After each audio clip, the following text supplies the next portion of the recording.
In 2019, YouTube was caught violating the Child Online Privacy Protection Act, or COPPA. Since settling, YouTube has enacted new policies that are meant to serve as a smokescreen so they can dodge responsibility and scapegoat creators. As such, for my own protection, it is my obligation to advise you that this video is not aimed at children. My target audience is not children. Parental discretion is advised. Hey guys, how's everyone doing? This is Sir Jedi Sentinel, and welcome back to Sentinel Reviews. It is the last day of October. Happy Halloween, which also means it's time for our monthly countermeasures review. Today, we will be looking at the special and the prologue to the new countermeasures, Who Killed Toby Kinsella, released in July of 2016, written by... You know what? We're going to talk about the writers later, because there's something a little weird about that I want to talk about. And directed by Ken Bentley. Who Killed Toby Kinsella once again stars Simon Williams as Group Captain Ian Gilmore, Pamela Salem as Professor Rachel Jensen, Karen Gledhill as Dr. Allison Williams, and Hugh Ross as Sir Toby Kinsella. As always, I do these unscripted, so just in case I decide to start talking about spoilers, there is a blanket spoiler warning in place. And if you do not want to be spoiled, then in the description box below is the link to Big Finish's website, where you can purchase the new countermeasures, Who Killed Toby Kinsella. And right off the bat, I want to get back to that and talk about the writers. So kind of a weird thing about this. Who Killed Toby Kinsella is actually two stories. Even though if you go to Big Finish's website, it's kind of marketed and sold as one. I think, looking into this, it was originally released and aired on radio, which, yeah, some of the Doctor Who stories from Big Finish occasionally get aired on BBC Radio, which is really cool. But anyway, I think this was originally aired on radio as two separate stories. Who Killed Toby Kinsella by John Dorney, and The Dead Don't Rise by Ken Bentley. For convenience's sake, I'm just going to consider it one story, Who Killed Toby Kinsella. And one of the things that really helps that is that these two stories are really cohesive. When you have a multi-part story by different writers, sometimes you kind of run the risk of the writers' different styles kind of clashing and not really gelling. That's not the case here with Who Killed Toby Kinsella. Both stories seamlessly blend into each other. I'm also trying to be more scant on the spoilers here and talking about what the story is about, because I feel like that's kind of an issue I've been having, and that's an issue with my reviews, is that I kind of just summarize the plots. And I want to get more... And I want to kind of break away from that. It's still a bit of a big struggle for me, but I want to break away from just summarizing the plot and saying, oh, I like this, oh, I don't like this. But the long and the short of it, it is now 1974. I believe it has been a decade since the end of Countermeasures, the original series. And, while the team has spoilers, I told you that at the end of Series 4, I wouldn't spoil it there, but hopefully you've had a month to listen, and get caught up, so here we are. At the end of Countermeasure Series 4, Toby had the team fake their deaths. They are now living under assumed identities, while Toby goes around trying to eliminate the members of the Light. This story, Who Killed Toby Kinsella, opens with him coming to the end of his mission. Just in time for something else to happen. A new case, a new mystery that's sort of gone underway. And again, I don't want to talk too much about that mystery because this story is really good. I'm just going to go out and say it like that. It's got a really great tension. There's a really good atmosphere to it. It's really well paced. At 2 hours, it's got a really quick pacing to it.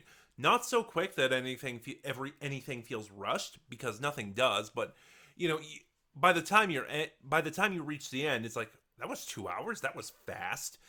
And I think it works all the better for it, especially because of how adrenaline pumping this story is. Anyway, this new mystery that's unfolding forces the team out of hiding and coming back together. And once again, the star of this story is the chemistry between the Countermeasures team. The performances are great, once again, But really, it's the chemistry between these characters and their actors. Like, once the team all meets up for the first time in a decade, you really feel their elation at seeing each other again. It's such a sweet moment, and they play it so well. Along with that, all of the side characters, the story has kind of a small cast, despite the massive implications of it. But all of the side characters are really good too. We have Routledge, who was a former university lecturer, and he is a confidant of Toby's. He's enjoyable. Then we have Prince Hassan al Nadir, an Arab prince who is in London to negotiate the oil crisis in the Middle East with the Prime Minister. He does figure into the plot, but at the beginning it seems kind of tangential, but he becomes pivotal as the story goes on. And he's also really good. Like, once they mentioned, 70s conflict with the Middle East, oil crisis, I was kind of worried that this story could get really Islamophobic, but thankfully it never does. And Hassan is really enjoyable. We kind of feel. I don't know how to approach that. We kind of feel for him and his own struggle in this story because he wants to end this crisis as well. He wants to negotiate with the prime minister, but these obstacles keep happening that prevent him from doing so. And, we really feel his frustration. Also, he ends up helping the countermeasures team in a really ingenious way, and that's fun too. The other two main supporting characters I'll talk about are first, the villain, Mikhail, who is, okay, just slight spoiler here. Once again, like some of the other stories in the original series, this villain is basically Toby's past coming back to bite him. At this point, because it happens so often, it's a trope that in this series that I feel could kind of start getting stale. And from memory, after this, they don't do it again, but I think of those plot lines we've had of Toby's past coming back to bite him, I do think Who Killed Toby Kinsella and Mikhail is one of the best. Mikhail is such a good villain, and his motivation and backstory are so tragic. And at the end, there is a final confrontation between Mikhail and Toby, and it's one of the best scenes in the story, Basically, after Mikhail's plan falls apart because of the countermeasures team, he has this confrontation with Toby where they have this really tense conversation about where they're basically airing all their dirty laundry out to each other. Mikhail explains how his life went to hell after what Toby did to him, and Toby expresses his sorrow, something Mikhail refuses to believe. And like I said, it's just such a good scene. Hugh Ross and this other actor, whose name I forgot to look up, I'm sorry, are so brilliant at playing it off together. And the final supporting character in this story is a woman named Overton. She is a leading agent with MI5. Yeah, it was MI5. And basically, she's kind of, how do you explain it? She's the tertiary antagonist. In so much that she is, would she be the tertiary antagonist or the secondary? Not important. Mikhail's the primary antagonist, and she is either the secondary or tertiary antagonist. But she is an agent with MI5, and she has sort of been put in charge of the safety of Hassan al-Nadir. And, when the countermeasures team starts playing their own game, trying to solve this mystery and figure out what's going on, she is kind of presented as an obstacle to them. And really well done, too. Like, this story never vilifies her. It never makes her a straight-up villain. And, even more so, you can kind of believe that in her own story, she is the hero. And, you never mock her for her own shortcomings. Because, she comes up to her as she's investigating this mystery of who's out to kill Hassan al-Nadir, what Toby's role and everything is. Her investigation leads her to the wrong conclusion. But the story does a really good job of showing you how she got there, so it never presents her as an idiot. And, of course, at the end, when the countermeasures team is sort of reinstated, she even congratulates them, and it shows there's no hard feelings between them. I kind of wish Overton, after this story, became a mainstay in the new countermeasures. I think having her as part of the team as well, or having her as a recurring character, really could have breathed some new life in the series going forward. And I guess there's not really much more to say there. So, from memory, I'm not a big fan of the new countermeasures. Again, that's just from memory. As I re listen to it, my opinion might change. Also, right now, I have not heard the new countermeasures series 3. Barring the first story, I've not heard series 3 at all. So, once we get to the new countermeasures series 3, I will be going in blind.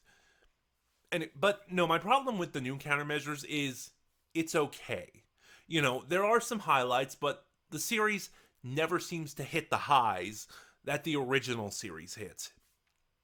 That being said, Who Killed Toby Kinsella is, and as I'm doing the summary now, I just realized there was another thing I wanted to talk about.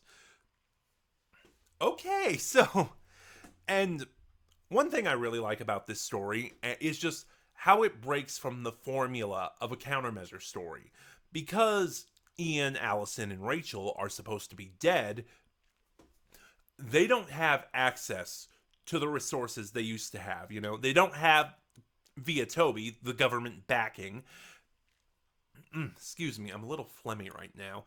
And they don't have a squad of troops to fall back on like they used to. So as they have to think differently throughout this situation because they don't have the resources they used to have. Something I kind of wish the new countermeasures kept going forward. Anyway, as I said, from memory, I'm not the biggest fan of the new countermeasures. It's okay at best, but it doesn't ever reach the highs the original series reached.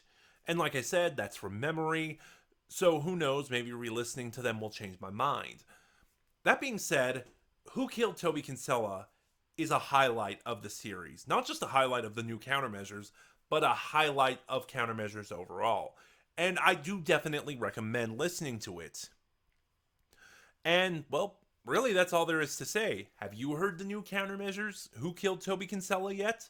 If so, start a conversation in the comments below. Remember to like, comment, subscribe. Click the bell next to subscribe to get notifications when I upload.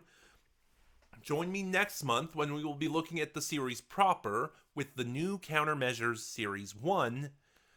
And in the description box below, you'll find a link to my Twitter where you can follow me and get updates on the channel. This is Sir Jedi Sentinel, and I'll see you guys next time.